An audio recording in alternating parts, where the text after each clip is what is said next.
Hello दोस्तों, स्वागत है आपका हमारे YouTube channel study economics with Ravi. आज का टॉपिक है जो हमने पहले topic class 9th NCERT economics का चैप्टर कंप्लीट किया था, पीपल एज ए सोर्स। तो उसके कुछ इम्पोर्टेंट क्वेश्चन है एक्सरसाइज के 1 से लेके 15 क्वेश्चन। तो उस पूरे क्वेश्चन को हम आज कवर करेंगे। हर एक क्वेश्चन का क्या मतलब है, उसका क्या आंसर है, और हर एक क्वेश्चन को with the help of example के तौर पे आपको समझाएंगे। तो आशा करता हूँ कि आपको समझ आएगा। तो चलिए स्टार्ट करते हैं। सबसे पहला question, what do you understand by people as a resources. आप क्या समझते हो कि पीपल एक एज ए रिसोर्सेज हैं। इसका आंसर है it means viewing people in terms of their skill, ability and potential to contribute to the economy. Example के तौर पे a train doctor provides medical service and earn income, thus become a valuable resources. इसका मतलब है people as a resources को हम एक productive asset के तौर पे देखते हैं। फॉर एग्जांपल के तौर पे जैसे एक डॉक्टर, वो ना ही केवल पैसे कमाता है बल्कि लोगों की हेल्थ को भी इम्प्रूव करता है। इसका मतलब है यानी कि वो देश के लिए एक रिसोर्सेज बन जाता है। इसकी एक अनदर एग्जांपल के तौर पे मैं इसको समझाता हूँ। जैसे एक स्किल्ड सॉफ्टवेयर इंजीनियर एक ऐप बनाता है, वह जॉब क्रिएट करता है और देश की इकोनॉमी को ग्रोथ करता है। यही होता है पीपल एज ए रिसोर्सेज। इसका मतलब यही है कि आप क्या समझते हो पीपल एज रिसोर्सेज से, कि पीपल को देखना, स्किल की एबिलिटी और उसके पोटेंशियल कंट्रीब्यूट के तौर पे को क्या कंट्रीब्यूट कर सकता है फॉर ए नेशन की इकोनॉमी के लिए, है ना। उसके अंदर क्या स्किल्ड है, क्या एबिलिटी है। तो ये सारी चीज़ें इसी से हम समझ सकते हैं कि पीपल एज ए सोर्सेज। ठीक है। उसके बाद इसका दूसरा क्वेश्चन आ गया, how is human resources different from other resources like land and physical capital. जो एक ह्यूमन रिसोर्सेज हैं वो कैसे अलग हैं अदर रिसोर्सेज से, जैसे लैंड और फिजिकल कैपिटल। तो इसका आंसर है human resources can improve other resources by using knowledge and skill, while land and capital can not do this on their own. इस क्वेश्चन में हमें एक मतलब डिफ्रेंशिएशन ही बता रखा है कि एक ह्यूमन रिसोर्सेज के अंदर और जैसे दूसरे अदर रिसोर्सेज हैं जैसे लैंड है, कैपिटल, उसके अंदर क्या डिफरेंस है। ह्यूमन रिसोर्सेज जाने कि उनके अंदर ना एक एबिलिटी, स्किल एबिलिटी होती है, वो डिसीजन मेकिंग है, वो डिसीजन ले सकते हैं, उनके अंदर डिसीजन लेने की एबिलिटी होती है। पर ये चीज़ लैंड हो गया या और उनके अंदर ये चीज़ नहीं होती है। लैंड होगी या मशीन होगी भी बिना हेल्प, ह्यूमंस की हेल्प के बिना वो काम नहीं कर सकती भाई। एग्जाम्पल के तौर पे देखते हैं, a farmer use land and tool physical capital, but without the farmer skill production want be happen. एक किसान बिना ज़मीन के खेती नहीं कर सकता, लेकिन बिना किसान के भी जो ज़मीन है वो बेकार है भाई, उसका कोई रोल नहीं है। इंसान ही सभी रिसोर्सेज को काम में लेके आता है। तो इसका मतलब है कि भाई ह्यूमन रिसोर्सेज ही अदर रिसोर्सेज के अंदर इम्प्रूव लगा सकता है, जो कि अपने नॉलेज के ऊपर, अपने स्किल के ऊपर उन चीज़ों में बदलाव ला सकता है या इम्प्रूव कर सकता है। जबकि लैंड और capital can not do this. Land और कैपिटल इस चीज़ को नहीं कर सकती। ज़मीन होगी, लैंड उस चीज़ को थोड़ी कर सकती है भाई। तो इस क्वेश्चन का यही मतलब है। उसके बाद तीसरा क्वेश्चन आ गया, what is the role of education in human capital formation. Education का, शिक्षित होने का क्या मतलब है ह्यूमन कैपिटल में, फॉर्मेशन में। Education improve skill, productivity and earning potential. Education improve करती है, स्किल को करती है, प्रोडक्टिविटी को करती है और अर्निंग पोटेंशियल को बढ़ाती है और देश की इकोनॉमी को ग्रो करने में मदद करती है। सिंपल तौर पे इसको मैं कहूँ तो एजुकेशन एक इन्वेस्टमेंट है। ये लोगों के अंदर स्किल को बढ़ाता है, प्रोडक्टिविटी को बढ़ाता है और उनकी जो अर्निंग है उनको भी बढ़ाता है। एग्जाम्पल के तौर पे देखते हैं, a engineer earn more and contribute more to the economic than and unskilled worker. एक इंजीनियर है जिसकी एक प्रॉपर ट्रेनिंग हुई है, वह ज़्यादा पैसा कमाता है और ज़्यादा कंट्रीब्यूशन करता है एक देश की इकोनॉमी के लिए, as compare to unskilled worker, जिसके पास कोई भाई स्किल्ड भी डेवलप नहीं है उसके कंपेयर में। उसके बाद आ गया question number 4, what is the role of health in human capital formation. Answer है health increase efficiency and productivity of human beings enabling them to work more effectively. Example, a health worker can work longer hours and take fewer leaves than a sick worker. इस question का मतलब है कि health का क्या role है इन human capital formation में। तो मैं एक सिंपल भाषा में बोलता हूँ, हेल्थ ही उतनी इंपॉर्टेंट है, मतलब एक इंडिविजुअल का स्वस्थ होना, हेल्थी होना उतना ही इंपॉर्टेंट है जितना कि उसको नॉलेज है, यानी कि जितनी उसके पास एजुकेशन है। हेल्थी लोग ज़्यादा दिन तक काम कर सकते हैं और वह एक बेहतर प्रोडक्टिविटी के साथ काम करते हैं। एग्जाम्पल के तौर पे एक हेल्थी वर्कर लंबे समय तक काम करता है और बहुत ही कम ज़्यादा छुट्टियां लेता है। अगर बंदा हेल्दी होगा तो भाई वो लंबे समय तक ऑफकोर्स लंबे समय तक काम करेगा और वो छुट्टियां भी कम लेगा एज़ कम्पेयर टू जो बंदा बेचारा, अगर उसकी तुलना एक बीमार बंदे के साथ की जाए जिसकी हेल्थ ही ठीक नहीं है, तो ये तो जाहिर सी बात है भाई, सबको दिखता है इस चीज़ में। अगर बंदा बीमार है तो वो छुट्टियां भी ज़्यादा लेगा और काम भी कम टाइम तक करेगा। उसके बाद क्वेश्चन आ गया हमारा 5, what part does health play in the individuals work life. इसका आंसर है a healthy person can work regularly, earn more and live a better quality life. Example, a teacher in good health can teach student daily without frequent absence leading to better learning outcomes.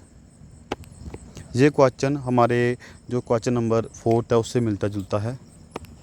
अगर एक healthy person है तो वो regularly काम करेगा और पैसा भी ज़्यादा कमाएगा और उसकी जो क्वालिटी लाइफ है वो भी अच्छी होगी। भाई सिंपल सी बात है, अगर काम रेगुलरली करेगा उसकी जो इनकम है वो भी स्टेबल रहेगी, तो जाहिर सी बात है कि उसकी जो क्वालिटी है वो बेटर होगी, ज़िंदगी जीने मतलब स्टैंडर्ड ऑफ लिविंग बढ़िया होगा उसका। एग्जांपल तौर पे a teacher in good health can teach students daily without frequent absence leading to better learning outcomes. एक टीचर है वो हेल्दी है, वो डेली स्कूल जाता है, बच्चों को पढ़ाता है और वह बच्चों का फ्यूचर भी बनाता है। तो इससे हमें ये पता चलता है कि हेल्थ का बहुत ही play and vital role individuals working life में बहुत इंपॉर्टेंट रोल है भाई हेल्थ का। उसके बाद आ गया question number 6, what are the various activities in primary, secondary and tertiary sector. इसका आंसर है प्राइमरी सेक्टर में क्या होता है, एग्रीकल्चर होता है, फिशिंग होता है, सेकेंडरी में होता है, ये आपने मतलब चैप्टर में मैंने समझाया था इस चीज़ को, जो मतलब मेन कंक्लूजन निकाला था चैप्टर का, उसमें जी प्राइमरी में क्या आता है, एग्रीकल्चर आ जाता है, फिशिंग आ जाता है, सेकेंडरी में मैन्युफैक्चरिंग आ जाता है, टेरिशरी में आता है जैसे सर्विस देना, लाइक टीचिंग हो गया, बैंकिंग हो गया। एग्जाम्पल के तौर पे a farmer grows rice, a primary में आता है, यानी कि एक जो किसान है वो राइस को उगाता है, उसका उत्पाद करता है। ए फैक्ट्री मेक्स राइस पैकेट, और एक फैक्ट्री उस राइस के पैकेट बनाती है, वो सेकेंडरी में। एंड शेल सॉप दम, और उसको बेचा जाता है, तो वो टेरिशरी में आ गया। मतलब किसान ने उगाया, मैन्युफैक्चरिंग उसकी सेकेंडरी में आ गया, उसकी मैन्युफैक्चरिंग हुई, उसको बढ़िया तरीके से पैक किया गया, ठीक है, उस सेकेंडरी में आ गया। उसका थर्ड आ गया उसको मतलब प्रोवाइड कर इंडिविजुअल के पास प्रोवाइड किया गया थ्रू एक शॉप के तरफ से, शॉप के माध्यम से उसको ये सेल किया गया, तो वो टेरिशरी में आ गया। उसके बाद आ गया हमारा question number 7, what is the difference between economic activity and non economic activity. Answer है economic activity earn income, non economic activities are for self use and unpaid. तो इकोनॉमिक एक्टिविटी होती है जिसमें हम मनी को इनकम करते हैं, income को अर्न करते हैं, ठीक है, और जबकि नॉन इकोनॉमिक एक्टिविटी में होता है वो सेल्फ यूज़ के लिए होते हैं, जैसे घर पे खाना बना लिया, घर पे अपने लिए सब्जी को उगा लिया, अपने लिए खरीदने के लिए बस अपने लिए उगा लिया, तो वो एक नॉन इकोनॉमिक एक्टिविटी में आ जाता है। एग्जांपल के तौर पे एक doctor working in A hospital, अगर एक डॉक्टर एग्जांपल के तौर पे इसको समझते, एक डॉक्टर काम करता है हॉस्पिटल में और वो पैसे कमाता है, तो वो आ गया एक economic activity. While treating family member at home is unpaid, जबकि वही डॉक्टर अगर अपने घर के मेंबर को ट्रीट करता है, मतलब उनका इलाज करता है घर पे बैठे, तो उनसे थोड़ी पैसे थोड़ी लेगा, मतलब मुफ्त में इलाज करेगा, तो वो एक नॉन इकोनॉमिक एक्टिविटी में आ गया। ठीक है, तो ये थोड़ा इंपॉर्टेंट क्वेश्चन है। पहले तो जो मैंने पहले समझाया था आपको, प्राइमरी के सेकेंडरी और टर्शियरी, ये भी इंपॉर्टेंट है। और उसके बाद एक इकोनॉमिक एक्टिविटी क्या होती है और नॉर्मल इकोनॉमिक एक्टिविटी क्या होती है, इन दोनों में डिफरेंस क्या है, ये भी इंपॉर्टेंट है। उसके बाद आ गया why are women employed in low paid work. तो इसका आंसर है due to lack of education, skill and social discrimination. Example, a man and women doing same job but women gets lower salary in many cases. 8वां क्वेश्चन है what are the women employed in low paid. जाने कि women को कम पैसे में काम क्यों करना पड़ता है, ड्यू टू लेक ऑफ, जब जाने कि उनकी जो शिक्षा है उनकी कमी की वजह से, लेक ऑफ एजुकेशन, एजुकेशन की कमी की वजह से वो प्रॉपर तरीके से स्किल्ड नहीं है एज़ कम्पेयर टू मैन। और सोशल डिस्क्रिमिनेशन, सोशल डिस्क्रिमिनेशन में आ गया जैसे सामाजिक में सोशल डिस्क्रिमिनेशन, समाज में डिस्क्रिमिनेशन, मतलब थोड़ा सा मतभेद, थोड़ा तो ज़्यादा ही बोलूँगा मैं, मतभेद होता है। जैसे एक लड़की है या एक लड़का है, एक मैन है वूमेन में, तो उनके आपस में जो एक उनको एक मतलब बराबर नहीं समझा जाता उस चीज़ में। ठीक है, तो उनकी वजह से उनको लो पेड वर्क करना पड़ता है। एग्जाम्पल के तौर पे a man A women doing same job. अगर एक आदमी और एक औरत सेम किसी जॉब को करते हैं, जबकि वूमेन, बट जो वूमेन है वो से काम सेम है दोनों का, पर जो वूमेन को है वो उसको सैलरी कम मिलती है बहुत सारे केसेस में। तो उनके बीच में जो एक अनफेयर है वो कॉमन है कई जगहों पे। उसके बाद आ गया हमारे पास question number 9, how will you explain the term employment. कि आप कैसे एक्सप्लेन कर सकते हो अनएम्प्लॉयमेंट को। Unemployment is the situation where people are willing to work but do not find job. Unemployment एक ऐसी सिचुएशन है यहाँ पे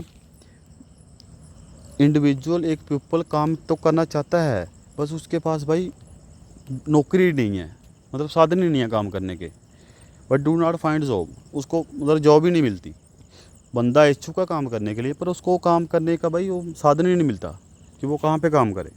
एग्जाम्पल के तौर पे a graduate looking for work for month but not getting any suitable job, तो इसको अनएम्प्लॉयड कहते हैं। फॉर एग्जांपल के तौर पे जैसे एक भाई ग्रेजुएट पर्सन है, वो हर जगह इंटरव्यू दे रहा है काम के लिए, पर उसको काम नहीं मिल रहा, तो वो एक अनएम्प्लॉयमेंट है। ठीक है, उसके बाद आ गया question number 10, what is the difference between discussed employment and seasonal employment. Discussed, more people than need work on a job. Seasonable, work only available during certain season. Example, discussed, 5 people working on a farm that needs only 3. Season farm laborer who get work only during the sowing or harvesting season. Disgust unemployment में होता है कि जिसमें ज़्यादा लोग काम कर रहे होते हैं, जबकि वहाँ जितने लोग काम कर रहे हैं, जैसे मान लो वहाँ पे 15 लोग काम कर रहे हैं, पर वहाँ पे 15 लोगों की नीड नहीं है काम करने की, मात्र 10 लोगों की काम करें, तो उसको हम डिस्गस्ट अनएम्प्लॉयमेंट कहते हैं। उसके बाद आ गया सीजनल अनएम्प्लॉयमेंट। सीजनल एम्प्लॉयमेंट में होता है जैसे काम सिर्फ एक सीज़न में होता है, पूरे साल के लिए नहीं होता। एग्जाम्पल के तौर पे डिस्गस्ट में आएगा जैसे 5 बंदे काम कर रहे हैं एक फार्म के ऊपर, पर वहाँ पे मात्र ज़रूरत है 3 ही बंदों की, पर फिर भी वहाँ पे 5 बंदे काम कर रहे हैं भाई, तो वो डिस्गस्ट अनएम्प्लॉयमेंट में आ जाता है। और दूसरा सीजनल में आ जाता है फार्म लेबर, मतलब लेबर की ज़रूरत पड़ती है एट ए टाइम, सीजनल के टाइम पे ज़रूरत पड़ती है। जैसे बीजों को जब हम उगाते हैं तब बंदे की, और जब उसकी कटाई के टाइम पे ज़्यादा ज़रूरत पड़ती है, उसके बीच का टाइम है भाई, फिर तो 2 से 3 बंदे पूरी खेती को देखभाल कर लेते हैं, जैसे उसको टाइम से पानी लगाना, खाद डालना, तो वो सब बंदों का काम नहीं होता। ठीक है, कुछ ही बंदे उसको आराम से कर सकते हैं, तो वो आ गया सीजनल काम। तो दोस्तों ये था आज की exercise chapter number 2 people as sources के क्वेश्चन। आशा करता हूँ आपको ये समझ आया होगा। ठीक है, और मिलते हैं अभी आपको नेक्स्ट टॉपिक के साथ, तब तक के लिए जय हिंद जय भारत।